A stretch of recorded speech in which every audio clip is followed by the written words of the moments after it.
اللہ سبحانہ تعالیٰ کی اطاعت و فرما برداری حاصل ہوتی ہے۔ سوچئے کتنا خوبصورت یہ کام ہے۔ جب ہم درود پڑھیں گے تو یہ اللہ تعالیٰ کی فرما برداری بھی، اللہ کی اطاعت کرنا بھی ہمارے لیے آسان ہو جائے گا۔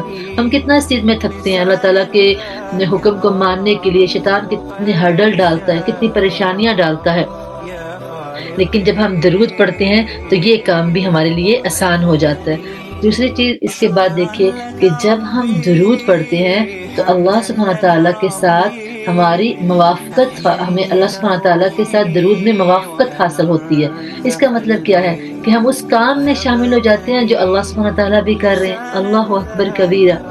تو اللہ تعالیٰ جب ہم درود پڑھتے ہیں تو ہم اللہ سبحانہ تعالیٰ کے ساتھ درود میں ہماری بھی ہمیں بھی موافقت حاصل ہوتی ہے۔ تو اللہ سبحانہ تعالیٰ کا درود بھیجنا، اس سے کیا مراد ہے؟ اللہ سبحانہ تعالیٰ کا آپ صلی اللہ علیہ وسلم کے پر درود بھیجنا، اس سے مراد یہ کہ اللہ سبحانہ تعالیٰ آپ کی ثنا، آپ کی تعریف اپنے فرشتوں کے سامنے بیان کرتے ہیں،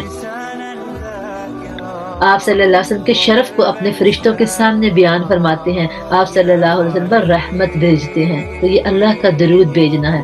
پھر آپ دیکھیے کہ جب ہم درود پڑھتے ہیں تو ہمارے فرشتوں کے ساتھ بھی ہمیں ان کے ساتھ بھی مطابقت حاصل ہوتی ہے۔ یعنی اس کا مطلب کیا ہے کہ فرشتے بھی درود پڑھتے ہیں۔ جب ہم درود پڑھتے ہیں تو ہم فرشتوں کے ساتھ اس کام میں ہمیں مطابقت حاصل ہوتی ہے، ان کے ساتھ اس کام میں شامل ہو جاتے ہیں۔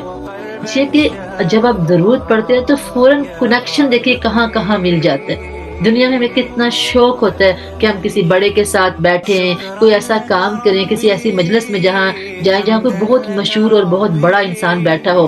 پھر اب ہم درود پڑھیں گے تو اگلا فائدہ کون سا ہم نے ابھی سیکھا؟ جب ہم درود پڑھیں گے تو ہماری دعائیں قبول ہوں گی۔ اگلی چیز، اس سے اگلا فائدہ، سبحان اللہ، دیکھیں صرف درود پڑھنے کے کتنے فائدے ہیں۔ جب ہم درود پڑھتے ہیں فرشتے ہمارے لیے دعائیں کرنا شروع کر دیتے ہیں۔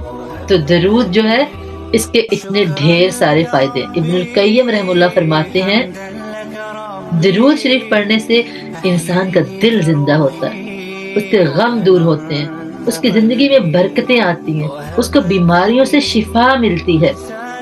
تو سوچئے کہ درود جو ہے یہ بیماریوں سے شفا کا بھی ذریعہ ہے۔ حضرت حسن بن علی جو ہے ان سے مروی ہے، فرماتے ہیں نبی صلی اللہ علیہ وسلم نے فرمایا جس کے پاس میرا ذکر کیا گیا اور وہ مجھ پر درود بھیجنا بھول گیا وہ جنت کا راستہ بھول گیا۔ تو سیکھنے والی بات کیا ہے؟ جب کبھی ہمارے سامنے نبی کریم صلی اللہ علیہ وسلم کا ذکر خیر آئے تو اس وقت ہم نے ضرور درود پڑھنا ہے، کیونکہ درود پڑھنا جنت کی طرف جانے والا راستہ ہے۔